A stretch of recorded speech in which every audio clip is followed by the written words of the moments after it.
નમસ્કાર. Podcast with ભાગેશમાં આપ સૌ દર્શકોનું સ્વાગત છે. દર્શકો, આ પોડકાસ્ટની સિરીઝમાં આજના આપણા પોડકાસ્ટમાં ખૂબ ખાસ મહેમાન ઉપસ્થિત છે, જે પોતે ગુજરાતમાં પત્રકાર તરીકે પણ ખૂબ નામના મેળવી ચૂક્યા છે. ત્યારબાદ તેમની એન્ટ્રી રાજનીતિમાં થઈ અને તે હાલ આમ આદમી પાર્ટી ગુજરાત પ્રદેશના અધ્યક્ષ છે. ઈશુદાનભાઈ ગઢવી આજે આપણા પોડકાસ્ટમાં ઉપસ્થિત છે. સ્વાગત છે ઈશુદાનભાઈ આપનું. ખૂબ ખૂબ આપનો પણ ખૂબ ખૂબ આભાર. ઈશુદાનભાઈ, પોડકાસ્ટની શરૂઆત કરીએ. સૌ પ્રથમ પ્રશ્ન હું પૂછીશ કે કેવી રીતે આ કરિયરની શરૂઆત થઈ? ફર્સ્ટ તો ક્યાં જન્મ થયો, ક્યાં નેટિવ છે તમારું, ને ભણતર કેવી રીતે થયું, કેવી રીતે આગળ વધ્યા? બિલકુલ, હું જામ ખંભાળિયાના પીપળિયા ગામમાંથી આવું છું. અમારું નાનકડું એવું ગામ છે, 500-600ની વસ્તીવાળું ગામ છે. અને હું સામાન્ય ખેડૂત પરિવારમાંથી આવું છું. મારા પપ્પા ખેડૂત હતા અને એમની ઈચ્છા હતી કે મારો દીકરો ખૂબ ભણે. સ્વાભાવિક છે કે ભણવામાં ગામડાઓમાં એટલું બધું હોતું નથી, એટલે મારા પપ્પા મને જરૂર પડે ભણવાને લઈને મારતા પણ હતા. એકવાર એવું થયેલું કે હું ભણવા અઠવાડિયું થાય એટલે એકવાર જાઉં નહીં, આળસ કરું, એટલે એણે એક લાકડી કાપી. હું આગળ હતો અને મારા પપ્પા પાછળ હતા સ્કૂલ સુધી.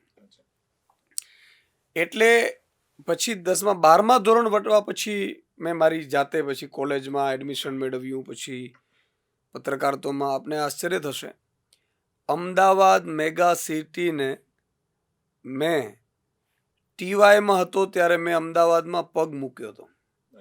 મારે પત્રકારત્વમાં એડમિશન લેવું હતું, તો મને ખબર નહોતી કે ભાઈ એડમિશન કેમ લેવાય. આપણે કોઈને ઓળખતા નહોતા. હું પોસ્ટકાર્ડ લખતો હતો વિદ્યાપીઠમાં, ભાઈ મારે ટીવાય પૂરું કર્યા પછી બીકોમ કર્યા પછી મારે પત્રકારત્વમાં એડમિશન. મારે કોઈ, હું ઓળખતો નહોતો કોઈને કે કોઈ ફોન કરે, કદાચ માર્ગદર્શક પણ કોઈ ન આપે. કોણ, મતલબ અમને ખબર જ નહોતી. અને પત્રકાર કરવું છે એવું નક્કી કર્યું હતું.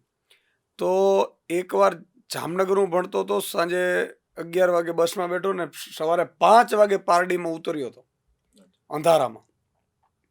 અને અંધારામાં ઉતરીને મેં પારડીમાં અમદાવાદના, હું લગભગ ત્યારે ટીવાયમાં તો 2002ની વાત કરું છું, અને ત્યારે એકલો હું ક્યાં જઈશ મને ખબર નહોતી. પછી એ ઓટલા ઉપર બેસીને મેં નક્કી કર્યું હતું કે આ જ અમદાવાદમાં હું આજે ઉતર્યો છું અને આ જ અમદાવાદમાં હું એક દિવસ ડંકો વગાડીશ ગુજરાતમાં. ત્યારે એવું હતું પત્રકારત્વમાં ડંકો વગાડીશું. એટલે આ રીતે મારી જર્ની ચાલુ થઈ. પત્રકારત્વમાં એડમિશન મળ્યું. પત્રકારત્વમાં વિદ્યાપીઠમાં હું ભણતો હતો. વિદ્યાપીઠમાં જીએસ બન્યો, પત્રકારત્વ વિભાગનો પહેલો જનરલ સેક્રેટરી, અને બિનહરીફ ચૂંટાયો હતો. અને ત્યાં જીએસની ખૂબ બધું વેલ્યુ હોય. ત્યાં એમફિલ, પીએચડી, આ બધા સ્નાતક, અનુસ્નાતક બધા લોકો એ જીએસના માર્ગદર્શન હેઠળ બધી એક્ટિવિટીઝ થતી હોય છે. પત્રકારત્વનું મેં પૂરું કર્યું, બીજા જ દિવસથી હું નોકરીમાં જોઈન્ટ થયો પત્રકારત્વમાં. પછી ટીવીમાં પરીક્ષા આપી, લેખિત અને મૌખિક. હૈદરાબાદ ગયો, રામોજી ફિલ્મ સિટીમાં, ત્યાં સિલેક્ટ થઈ ગયા અમે 4 લોકો, એમાં એક હું હતો. અને પછી વાપીમાં મારી એપોઇન્ટમેન્ટ થઈ. 22 વર્ષનો યુવાન. વાપીમાં જઈને મેં પહેલું કામ એ કર્યું, ત્યાં પોલ્યુશન ખૂબ થતું હતું. તો ત્યાં રાત્રે 2 વાગે કેમેરામેનને લઈને હું શૂટિંગ કરવા જતો, જે ગંદુ પાણી છોડતા હતા ને, કેમિકલ વાળું. અને ત્યારે ખૂબ સિરીઝમાં ચાલેલું, અને બધા લોકો મને ધમકીઓ મારતા હતા. નવયુવાન છોકરો હતો, 22 વર્ષનો હતો, મને કંઈ ખબર નહોતી પડતી. પછી ડાંગના જંગલોમાં કટિંગ, ત્યારે 127 ઇન્ડસ્ટ્રીઝ બંધ કરાવેલી. અને એ ઇન્ડસ્ટ્રીઝ 127 બંધ કર્યા પછી ક્લોઝર નોટિસ પછી એ ચાલુ હતી, તો રાત્રે ચાલુ કરી દેતા હતા. તો પછી રાત્રે શૂટિંગ કરવા જતો કેમેરામેનને લઈને. અને ત્યારે તો ત્યાં કોઈ જ નહીં, આપણો 22 વર્ષનો છોકરો. પછી મને ખબર પડી ડાંગમાં જંગલોમાં કટિંગ થાય છે, લાકડા ચોરી જાય છે, તો રાત્રે ત્યાંના ઓપરેશનો કરેલા, ઇલીગલ કન્સ્ટ્રક્શનના ઓપરેશનો કરેલા. એટલે એક અલગ પ્રકારનું પત્રકારત્વ ચાલતું હતું મારું, ઇન્વેસ્ટિગેટિવ. એટલે આ રીતે આખી જર્ની હતી. અને યંગેસ્ટ એડિટર ઇન ચીફ હું 2016માં બન્યો. મા ભગવતીની કૃપાથી, સોનલમાન કામૈમાની ઈશ્વરની દયાથી ગુજરાતમાં 32-33 વર્ષનો યુવાન એ એડિટર ઇન ચીફ બને એવું પહેલો દાખલો હતો. અને એમાંય પાછું મારો મહામંથન પ્રોગ્રામ મેં ચાલુ કર્યું એટલે ગુજરાત આખામાં એ લોકપ્રિય બન્યું.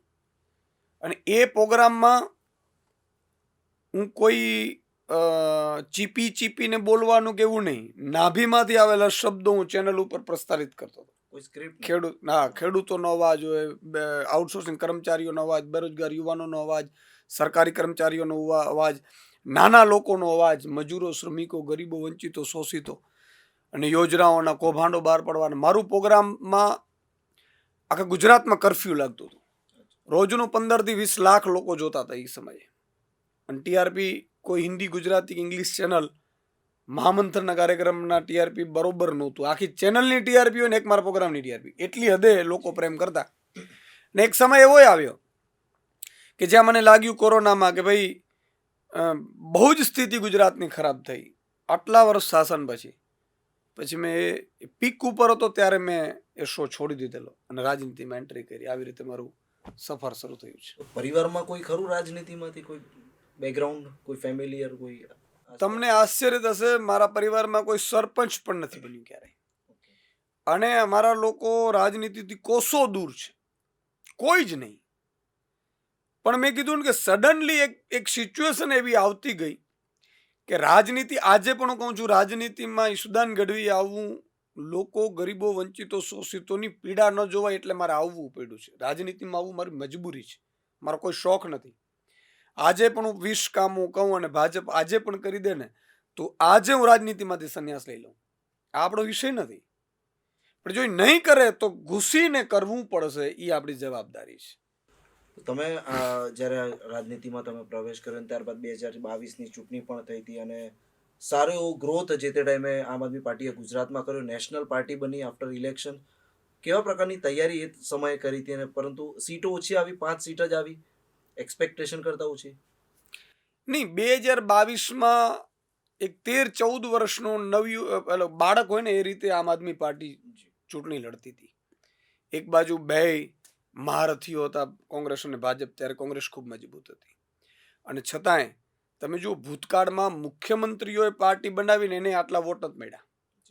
એટલે આમ આદમી પાર્ટીના વોટ મળ્યા, મને મુખ્યમંત્રીનો ચહેરો જાહેર કર્યો, લોકોમાં એક ઉમ્મીદ આવી અને લોકોમાં એક વિશ્વાસ આવ્યો કે જે વ્યક્તિ સર્વ સમાજનું ભલું કરે, જે વ્યક્તિ જ્ઞાતિ, જાતિ, ધર્મ કરતા ખેડૂતો, મજૂર વર્ગ, ખેડૂત વર્ગ, આઉટસોર્સિંગ કર્મચારી વર્ગ, આ બધા સમાજોને લઈને ચાલે છે, તો એક ઉમ્મીદ જાગી હતી કે આ માણસ આવશે તો કંઈક કરશે.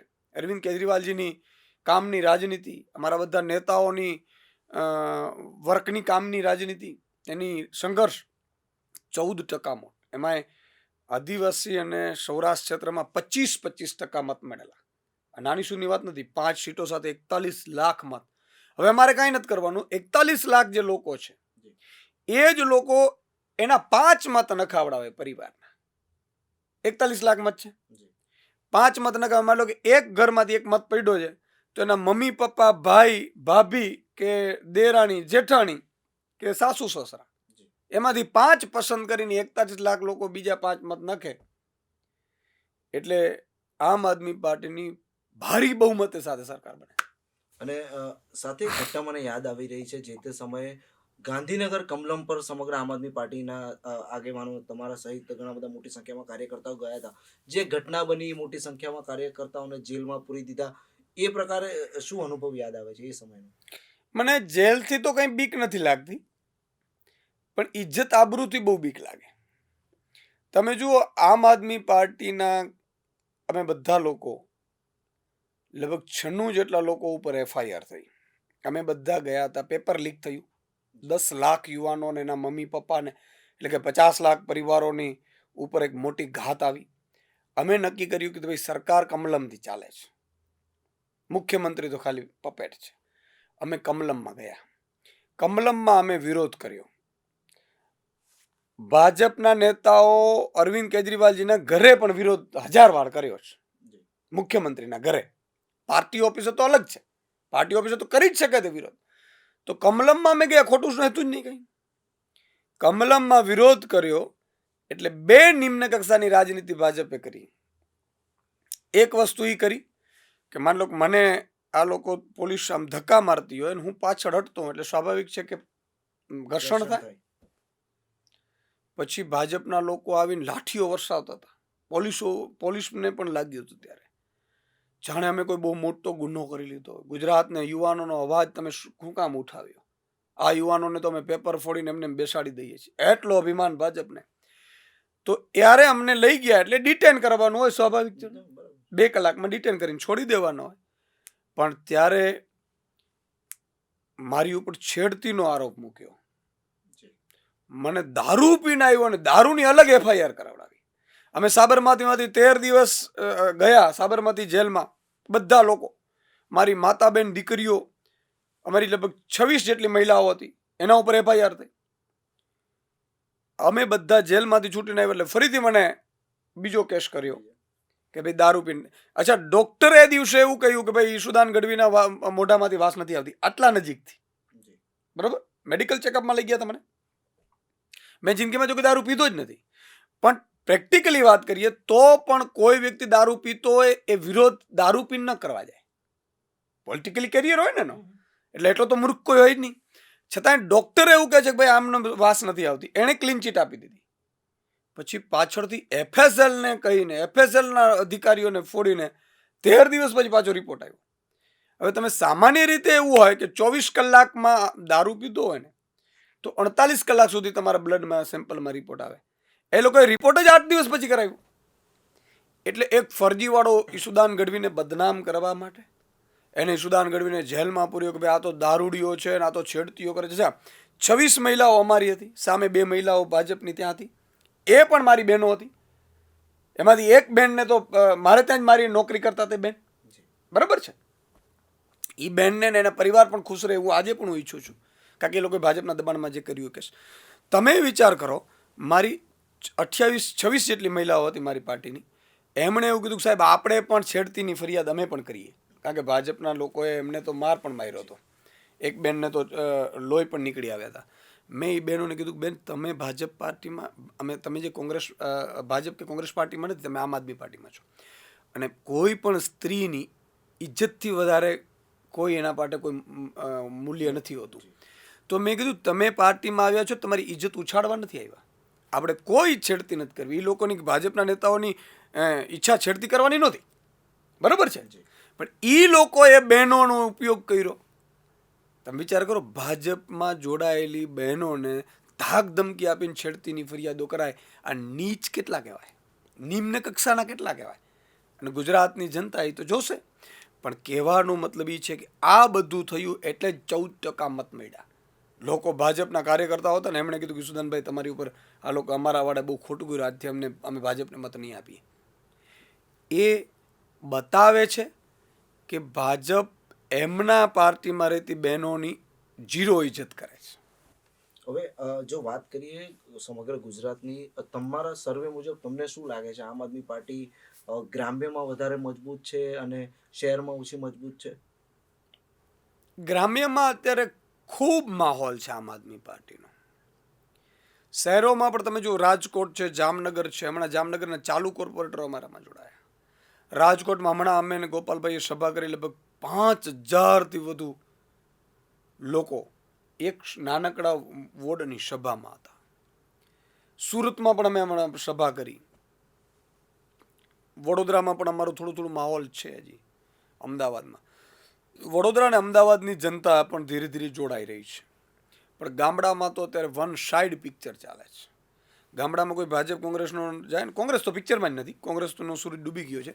પણ ભાજપના લોકો એમ જાય ને કે ભાઈ મારે ઊભું રહેવું છે, એટલે જનતા એમ કહે છે કે પગે પડીએ. તમે આમ આદમી પાર્ટીમાંથી ઊભા રહેશો તમે મત આપીશું, બાકી આ વખતે અમે પરિવર્તનના મૂડમાં છીએ. તમે ટેકાના ભાવ ન આપો, યુરિયા સાથે નેનો બટકાવો, તમે અમને APMCમાં લાઈનો લગાડો, તમે અમને કડદા કરો, અને કડદા માટે અવાજ ઉઠાવીએ તમે અમારા ઘરમાં ઘૂસીને બહેનો દીકરીઓને લાઠીચાર્જ કરો ને જેલમાં પૂરો. હવે એટલા અમે નમાલા નથી કે તમને છતાંય અમે મત આપીએ. એટલે ગામડાઓમાં તો આખું માહોલ ઉપડી ગયો છે.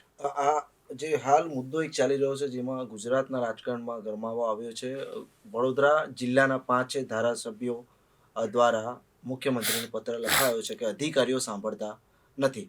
અને હાલ જે ગુજરાત દોરો થયો અરવિંદ કેજરીવાલનો, તો એમાં પણ તેમણે તેમના ભાષણમાં કહ્યું કે આ રીતે કરવામાં આવ્યું છે. તમારું શું માનવું છે આ બાબતે પ્રદેશ પ્રમુખ તરીકે આમ આદમી પાર્ટીના? હું બહુ ક્લિયર માનું છું કે ભાજપને જે લોકો મત આપે છે એમણે વિચારવું જોઈએ કે ભાજપને તમે કોર્પોરેટરને મત આપો છો, કોર્પોરેટરને ચાલતું નથી. ધારાસભ્યોને મત આપો, ધારાસભ્યોને ચાલતું નથી. ભાઈ, ધારાસભ્ય પોતે લેટર લખે છે, અમારું કંઈ ચાલતું જ નથી. બાબુશાહી આવી ગઈ છે. અંગ્રેજો જેમ બાબુ બેસાડતા તેમ બાબુ બેસાડી દીધા છે. બરાબર છે.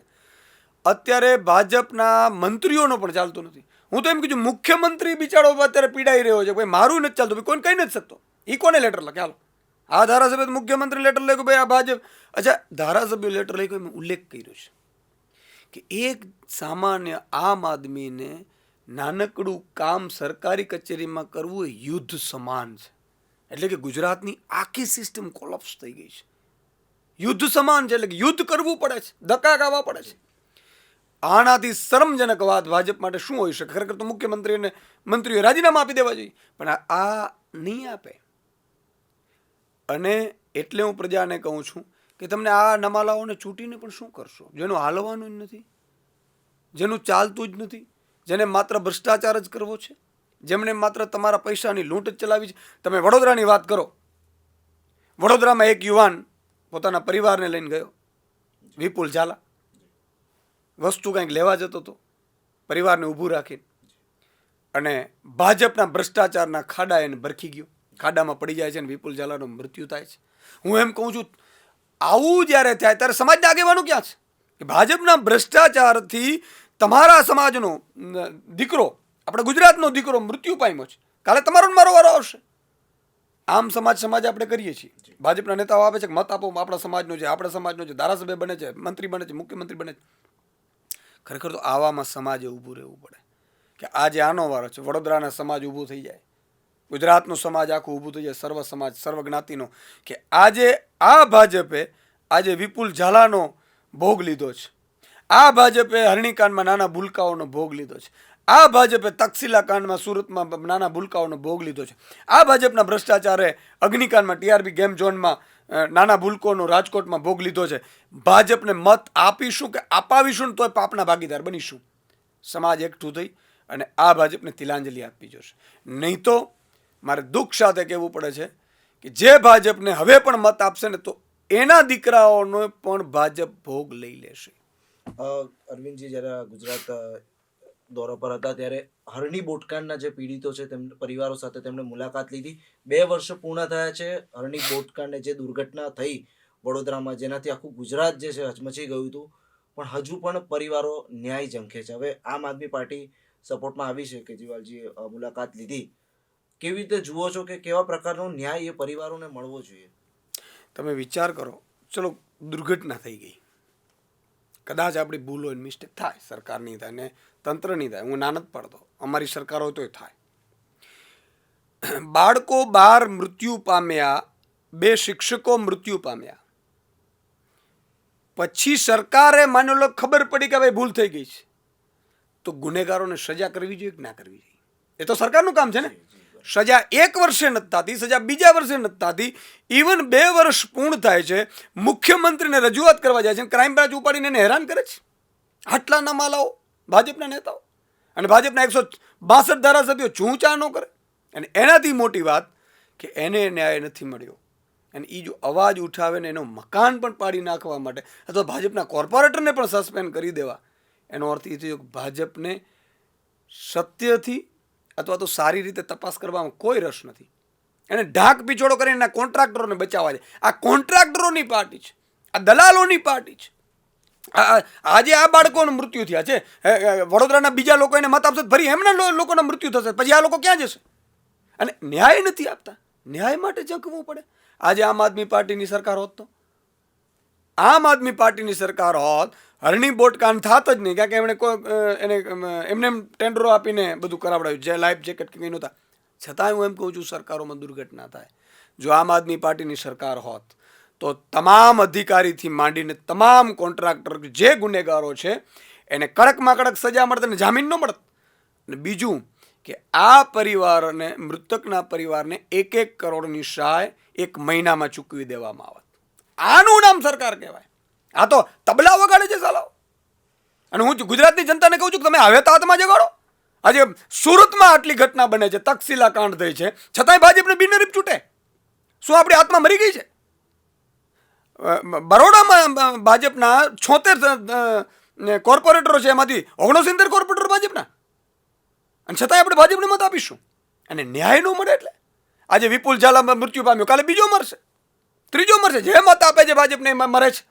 રાજકોટમાં ટીઆરપી ઝોનકાંડમાં કલેક્ટર, કમિશનર આ બધા લોકો ભાગીદાર હતા પાપના, બધા છૂટી ગયા છે. અને તમે વિચાર કરો, વિજય રૂપાણીના ઘરની સામે રહેનારો વ્યક્તિ એવું કહેતો હતો કે મારો એકનો એક દીકરો વયો ગયો છે, હું મૂકવાનો નથી કોઈને. એને એટલું બોલવું પડ્યું, છતાંય ભાજપના આ જાડી ચામડીના લોકોને કાંઈ ફેર નથી પડતું. મારે એટલું વિનંતી, પછી રાજકોટની જનતાએ તો ભાજપને મત ન આપવું જોઈએ. કાલે એનો વારો આવી જશે. અને હું એમ કહું છું કે ન્યાય નથી મળતો, પાછળ વળતરે નથી મળતું, ચુકાદો નથી મળતો. શું બચાવવાનું હોય ભાઈ? આમ આદમી પાર્ટીની સરકાર હોત ને તો તક્ષશિલામાં જે પણ ગુનેગારો છે ને અત્યારે બધા જેલમાં હોત, અને એને પરિવારજનને 1-1 કરોડની સહાય હોત. એવી જ રીતે રાજકોટમાં પણ હોત. ભાઈ સરકાર શેના માટે હોય? આજે અહીંયા એક નયો પૈસો હજી સુધી હરણી બોટકાંડમાં મળ્યો નથી. આજે લોકોની અરવિંદજીને અમે મળ્યા, સાહેબ રડવું આવી જાય. મને એમ થાય છે કે ભગવાન જલ્દી 2 વર્ષમાં ચૂંટણી લાવે ને આ રાવણ જેવી, કંસ જેવી સરકારોને ભગાડો યાર. કંઈક અમે સારું કરીને જઈએ આ ધરતી ઉપર. તો જો તમારી સરકાર આવશે તો પણ પૈસો બધું મહત્વનું નથી ઈશુદાન. પણ હું એમ કહું છું કે સજાએ મળવી જોઈએ. ઘટના તો દુર્ઘટના થઈ ગઈ, આમ તો થવી જ ન જોઈએ, પણ છતાંય દુર્ઘટના થઈ ગઈ. ભાઈ સહાય આપવી જોઈએ ને, એના પરિવારને સહાય ન આપવી જોઈએ.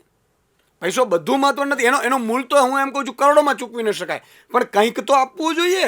સરકાર હંમેશા આવી કોઈ ઘટના બનતી હોય છે તો રાજ્ય સરકાર 4 લાખ રૂપિયા, તો શું 4 લાખથી થઈ જાય બધું? સેન્ટ્રલ ગવર્મેન્ટ 2 લાખ રૂપિયા. આ 2 લાખ તો શું થશે? હું એમ કહું છું ને, મકાન ન બને.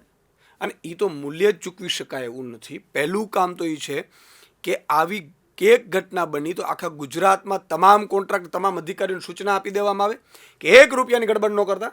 આ પ્રજાના જીવન ઉપર અટકીને આવેલી વસ્તુ છે, આમાં કોઈ કોમ્પ્રોમાઇઝ ન હોય. એટલે બીજી ઘટના તો બનવી ન જોઈએ. બીજું કે પરિવારને કમ્પન્સેશન તો મળવું જ જોઈએ સાહેબ. એનું ભલે રૂપિયાથી એનો કંઈ મૂલ્ય ચૂકવાઈ નથી જતું જીવનું, પણ આજે એના માટે એને વલખા મારવા પડે. આજે 1-1 કરોડની સહાય મળત તો પાછળનો એમનો પરિવાર છે, એને આજે ઝૂંપડપટ્ટીમાં તમે જાઓ તો ખરો, પાણી શુદ્ધ મળતું નથી. અને એને છતાં ક્રાઇમ બ્રાન્ચવાળા આવી અથવા તો બીજા લોકો આવીને એને એમ કે તમને મકાન તોડી દેશું. એટલે આટલી રાવણ જેવી, રાવણ આના કરતાં સારો હતો, એટલી ખરાબ. અને આને ભાજપને મત આપનારો કોણ છે? હું તો એમ કહું છું તમારી હાથમાં તો જગાડો ને, તમારા બાળકોનો જીવ લઈ લેશે. અને જો હું વાત કરું 2022ની જે ચૂંટણી થઈ એ ટાઈમે આમ આદમી પાર્ટીમાંથી તમારું એક નિવેદન હતું કે 120થી વધુ સીટો આમ આદમી પાર્ટીની ગુજરાતમાં આવશે, નહીં તો હું રાજનીતિ છોડી દઈશ. હવે 2027 આવી રહ્યું છું, કેવા રીતે પ્લાનિંગ કરી રહ્યા છો અને કેટલી સીટો આવશે? જો આમ તો કોઈ ભવિષ્ય વહેતા છીએ નહીં. જેમ લોકોનું અમે જતા હોઈએ અને લોકો જે ઉમ્મીદ લઈને અત્યારે જોડાતા હોય છે, લોકોની એક ઘરે ઘરે ચર્ચાતી હોય છે, કેટલીક સર્વેમાં અમારી સીટો આવતી હતી, એના ઉપરથી મેં કહેલું. આજે પણ મને એવું લાગે છે કે કેટલી સીટો હું ભવિષ્ય વહેતા નથી, પણ હું લોકોને એવું કહું છું કે આમ આદમી પાર્ટીની સરકાર બનાવો તો 92-95 ન બનાવતા, બનાવો તો ભારી બહુમતી સાથે બનાવજો. કારણ કે પછી માન લો કે આપણે એવા નિર્ણયો લેવાના છે કે જ્યારે એમાં કોઈ ભારતની રાજ્ય સરકાર નિર્ણયો નહીં લેતી હોય ને, એવા નિર્ણયો 1-1 દિવસમાં લેવાશે. આજે માન લો કે પહેલી કેબિનેટ હશે તો ખેડૂતો એના ખેતરમાં હશે કે વાડી હશે, અહીંયા ફટાકડા ફોડશે. બેરોજગાર યુવાનો ફટાકડા ફોડશે, આઉટસોર્સિંગ કર્મચારીઓ ફટાકડા ફોડશે. અમારે કેવું નહીં પડે, એવા નિર્ણયો ત્યાં લેવાશે.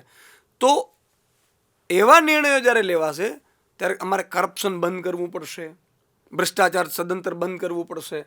તો આવું બધું કરવું પડશે. તો કેટલાક ધારાસભ્યો છે એને ફોડવાની કોશિશ થશે ને, ડરાવવાની કોશિશ થશે ને, ઈડી આવશે ને CBI આવશે, કાંઈ કેન્દ્રમાં એની સરકાર હોય, તો ત્યારે ભારી બહુમત હોય તો અમારે કોઈ ચિંતા નહીં.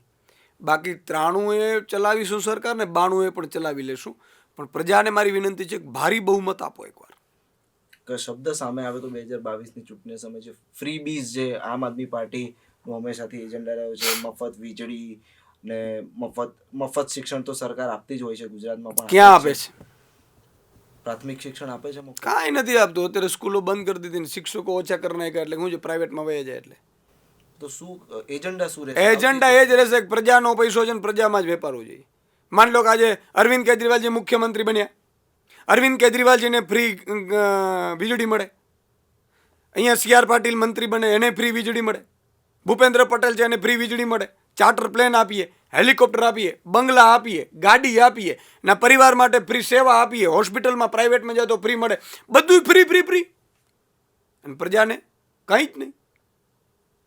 તો અમારી ભાઈ રાજનીતિ બહુ ક્લિયર છે. જે અમે નેતા બન્યા છીએ, અમને જે ફ્રી મળશે ને એ પ્રજાને અમે આપીશું. પણ આ બહુ ક્લિયર છે. કેન્ડિડેટ્સ ક્યાં છે? એટલા સ્ટ્રોંગ કેન્ડિડેટ્સ ખૂબ ઓછા છે. નારે મજબૂત છે, કોઈ કેન્ડિડેટ ઓછા નથી. તમે જરાય હતાશ ન થાવ, મજબૂત કેન્ડિડેટ હશે. એક પત્રકાર તરીકે અમે બી જ્યારે રિવ્યુ કરતા હોય કે સર્વે કરતા હોઈએ છીએ ત્યારે ચહેરાઓ ખૂબ ઓછા છે. આમ આદમી પાર્ટી ગુજરાતની વાત કરીએ તો ઈશુદાનભાઈ, ગોપાલભાઈ, મનોજભાઈ, બ્રિજરાજભાઈ, પછી રેશમાબેન પટેલ, આમ સુરત બાજુ જાઓ તો ધર્મેશભાઈ છે, એક તમારા રજનીકાંતભાઈ છે એ બાજુ સુરત બાજુ. તો જે ચહેરાઓ છે ખૂબ ઓછા. દાહોદ બાજુ જાઓ તો જયેશભાઈ સંઘાડા છે. તો ખૂબ ઓછા એવા ચહેરાઓ છે આમ આદમી. તમે માત્ર ઓછા ચહેરા ઉપર ન જાઓ. આજે 15-20 ચહેરાઓ છે ગુજરાતના, એ ગુજરાતમાં ડંકો વગાડે છે. અમે જ્યાં જઈએ ને ત્યાં અમારે બસો મૂકવી નથી પડતી. સ્વયંભૂ પ્રજા અમને સાંભળવા આવે છે. તમામ જ્ઞાતિ જાતિ ધર્મની પ્રજા આવે છે, ઉમ્મીદ સાથે આવે છે. એક પણ 162 ધારાસભ્ય ભાજપના ધારાસભ્યો છે, ભલે એ સભા કરવા જાય. ઇવન નરેન્દ્ર મોદી ડેડિયાપાડામાં આવ્યા હતા ચેતરભાઈ વસાવાની વિધાનસભામાં, એણે ત્યાં મહારાષ્ટ્રમાંથી બસો મૂકવી પડી હતી. અને આ બાજુ ચેતર વસાવાને કાંઈ જ નહોતું, ખાલી સ્ટેજ હતું અને લાખથી વધુ પબ્લિક એકઠી થઈ હતી. બરાબર છે. બીજી વાર નરેન્દ્ર મોદી હિંમત નહીં કરાવે. તો મારું કહેવાનું એ છે કે લોકોની ઉમ્મીદ આ ચહેરાઓ બની ગયા છે. અને આ વખતે મને ઘણી શાંતિ છે કે આ વખતે ઈશુદાન ગઢવી એકલો લીડર નથી. ગુજરાતમાં લીડરોની ફોજ તૈયાર કરી છે અને હજી બીજા 50 લીડરો આગામી 2, 4, 6 મહિનામાં અમે તૈયાર કરવાના છીએ કે જે પ્રજાનો અવાજ બનશે. એટલે એ જ લીડર એ વિસ્તારમાં પોતે પહોંચી શકે. કારણ કે એકલો લીડર 1-2 તો અમે પહોંચી નહીં શકે. ગયા વખતે હું ગોપાલભાઈ હતા, ક્યાંય પહોંચી નહોતા શકતા. આજે મારે આદિવાસી વિસ્તારમાં મારે ચેતર વસાવા છે, મારે ક્યાંય જરૂર નથી પડતી. આજે બ્રિજરાજ સોલંકી છે, સામત ગઢવી છે, પ્રવીણ રામ છે, રાજુ કરપડા છે, મનોજ સોરઠિયા છે, ગોપાલ ઇટાલિયા, બધા લોકો અત્યારે ખૂબ મજબૂતાઈથી લાગી પડ્યા છે. હેમંત ખવા છે અને હજી પણ ડેવલપ થઈ રહ્યા છે બીજા લીડરો. હજી 10-20 લીડરો આગામી તમને 2-3 મહિનામાં દેખાશે, બહેનોમાં દેખાશે. એ એટલા માટે કે પ્રજાનો અવાજ ઉઠાવે છે, ભાજપની સામે લલકાર ફેંકે છે. નરેન્દ્ર મોદી અમિત શાહને કહે છે કે તમારામાં તાકાત હોય એટલી જેલના સળિયા તૈયાર કરો, અમે તૈયાર છીએ. એટલે પ્રજા એને વધાવે છે. સ્થાનિક સ્વરાજની ચૂંટણી આવશે. લાસ્ટ ટાઈમ જે સ્થાનિક સ્વરાજની ચૂંટણી થઈ હતી 27 સીટો આવી હતી આમ આદમી પાર્ટીની સુરતમાં. પરંતુ વડોદરા, અમદાવાદ, રાજકોટ આ વખતનું શું લાગી રહ્યું છે તમને અને પ્લાનિંગ શું છે? ત્યારે તો હું હતો નહીં એટલે મને બહુ ખબર નથી. આ વખતે સ્થાનિક સ્વરાજ્યની ચૂંટણીમાં આમ આદમી પાર્ટી ખૂબ મજબૂતાઈથી પરિણામ લાવશે. તાલુકાની સીટો, જિલ્લા પંચાયત, નગરપાલિકા અને મહાનગરપાલિકામાં એમાંથી મને 2 મહાનગરપાલિકાઓ, 2 થી 3 મહાનગરપાલિકાઓ આમ આદમી પાર્ટીનો મેયર બને એવી પણ સ્થિતિમાં હું જોઈ રહ્યો છું. કેટલીક જગ્યાએ અમે વિપક્ષમાં બેસીશું, કેટલીક જગ્યાએ જિલ્લા પંચાયતો અમે બનાવીશું, તાલુકા પંચાયતો અમે બનાવીશું. અને એના કરતાં મોટી વાત એ છે કે ઈશુદાન ગઢવી જેવા 12,000 યોદ્ધાઓ આમ આદમી પાર્ટીના ચૂંટણી લડશે એવા તૈયાર થઈ રહ્યા છે. મજબૂતાઈથી ચૂંટણી લડશે. એના ગામ, તાલુકા, જિલ્લામાં કે શહેરમાં જીતીને નેતૃત્વ કરશે. 12,000 યોદ્ધાઓ એવા હશે. આજે અમે 5-25 યોદ્ધાઓથી ભાજપ ડરી રહી છે. આગામી 2 મહિનામાં 12,000 યોદ્ધાઓ ચૂંટણીના મેદાનમાં ઉતરવાના છે અને ભાજપને લલકાર આપવાના છે. ભાજપ કેટલા લોકોને જેલમાં નાખશે, કેટલાને ડરાવશે, કેટલાને બેસાડશે. અમે પણ જોઈએ છીએ કે ભાજપમાં કેટલી તાકાત છે. અને હું તો વારંવાર કહું છું કે સામે ગમે તેવા 30 મારખાં કેમ ન હોય, અમે પ્રજા માટે લડવાના છીએ, લાઠીઓ ખાવાના છીએ, જેલ જવા તૈયાર છીએ, જરૂર પડે ગોળીઓ પણ ખાશું, પણ અમે ઝૂકવાના નથી, ડરવાના નથી. અને એટલા માટે તમે જુઓ ગુજરાતમાં ક્રાંતિ આવી છે. આજે ભાજપ કોંગ્રેસના એક પણ નેતા એવો દેખાડો જ્યાં લોકોમાં લોકપ્રિય હોય, લોકો એને સાંભળવા આવતા હોય, લોકો એને મળવા આવતા હોય. આજે અમે એટલા માટે છીએ કારણ કે ગુજરાતની જનતાને ભાજપે ડરાવીને રાખ્યા છે. એનો ડર અમે કાઢી રહ્યા છીએ, એમની આત્મા જગાડી રહ્યા છીએ, એમનો અવાજ અમે ઉઠાવી રહ્યા છીએ. પોતે નથી આંદોલન કરી શકતા, એનું આંદોલન અમે કરી રહ્યા છીએ. એટલે આજે લોકોએ અમને માથા ઉપર બેસાડ્યા છે અને એનો ઋણ અમે ચૂકવીશું. શું સંદેશો આપશો ગુજરાતની જનતાને? હું એટલો જ સંદેશો આપીશ કે મહાનગરપાલિકા હોય, તાલુકા જિલ્લાની ચૂંટણીમાં ભૂલથી ભાજપને મત ન આપતા. તમારો સગો મામો પણ ઊભો હોય તોય માનવાનું કે ભગવાન કૃષ્ણએ આપણે શું સંદેશો આપ્યો છે. સગો મામો હતો કંસ, પણ એ અસત્યના રસ્તે હતો, તેને મારી નાખ્યા. તમારે એવું કંઈ નથી કરવાનું. તમારે સગો મામો હોય ને તો એને મત નથી આપવાનો. જો ભૂલથી અમદાવાદ, વડોદરા, સુરત, રાજકોટ, જામનગર, ભાવનગર આ બધી મહાનગરપાલિકાઓમાં કમળનું બટન દબાવ્યું અને ભાજપનું પરિણામ જો આવ્યું તો બીજા જ દિવસથી સ્માર્ટ મીટર લાગવાના છે અને સ્માર્ટ મીટરના બિલ 2.5-3 ગણા આવશે. એટલું નહીં, પછી પ્રીપેડ સ્માર્ટ મીટર પણ થશે. સ્માર્ટ મીટરના પણ રૂપિયા ચૂકવવા પડશે. એટલે મહેરબાની કરીને પ્રજાને કહું છું કે પાણીના મીટરો પણ આવશે. એટલે તમારી જે અત્યારે મોંઘવારીમાં તમે જીવી નથી શકતા, ભાજપ કોર્પોરેશન તાલુકા જિલ્લામાં જીતશે એટલે ઘરો-ઘર સ્માર્ટ મીટરો લગાડી દેશે અને ચારે બાજુ ભ્રષ્ટાચાર કરશે. ચારે બાજુ ખાડાઓમાં કે અગ્નિકાંડમાં તમારા ને મારા સંતાનો જીવતા હોમાશે. એટલે એ ભૂલ મહેરબાની કરીને ન કરતા હું ગુજરાતની જનતાને હાથ જોડીને વિનંતી કરું છું. બાકી તમે હિન્દુત્વ, ભાજપ હિન્દુત્વનું છે જ નહીં. જો હિન્દુત્વના નામે તમે મત આપતા હો તો ભૂલી જજો. આજે અવિમુક્તેશ્વરાનંદને જે આપણા શંકરાચાર્ય છે જ્યોતિષપીઠના મઠને, એને સ્નાન ભાજપે કરવા નથી દીધું. એના શિષ્યોને ટીંગાટોળી કરીને કાઢ્યું છે આ ભાજપે. આ ભાજપ હિન્દુત્વની નથી. આજે સૌથી વધુ ગાયના કતલ અને માંસ ભાજપના નરેન્દ્ર મોદીના રાજમાં વિદેશોમાં નિકાસ થાય છે. પિંક રિવોલ્યુશન થઈ રહ્યું છે અને એના ભાજપના જે એ કમલમો છે એ ગાય માતાના લોહીના કંપનીઓ પાસેથી માંસ વેચે છે. એ કંપનીઓ પાસેથી ફંડથી બનાવેલા કમલમો છે. એટલે મહેરબાની કરી અને તમે એમાં ભ્રમિત થતા નહીં. ભાજપે જેટલા મંદિરો તોડ્યા છે ને એટલા મુઘલ શાસનમાં નથી તૂટ્યા. આ હું ખાતરી સાથે કહું છું. એટલે મહેરબાની કરીને હાથ જોડીને વિનંતી કરું છું, કોઈ ભરમાતા નહીં. આ વખતે તમારી અસ્તિત્વની છેલ્લી લડાઈ છે અને આમ આદમી પાર્ટી જેવો મજબૂત વિકલ્પ છે. એટલે પ્રજા ક્યાંય ભૂલ ન કરે. ભાજપને મારો લાત, આપને ઝાડુને આપો સાથ અને સમસ્યાઓને કરો સાફ. ખૂબ ખૂબ આપનો પણ ખૂબ આભાર આભાર. ઈશુદાનભાઈ, આપણે સમય આપ્યો. તો આ હતા ઈશુદાન ગઢવી, આમ આદમી પાર્ટીના ગુજરાત પ્રદેશના અધ્યક્ષ, અને ઘણા બધા આકરા પ્રહારો તેમણે પોડકાસ્ટમાં કર્યા છે ભાજપ વિરુદ્ધ, કોંગ્રેસ વિરુદ્ધ, અને આમ આદમી પાર્ટીની સરકાર 2027માં ગુજરાતમાં બનશે તેવી તેમણે ખાતરી પણ આપી છે. વધુ વિગતો સાથે જોતા રહો યુગ અભિયાન ટાઈમ્સ.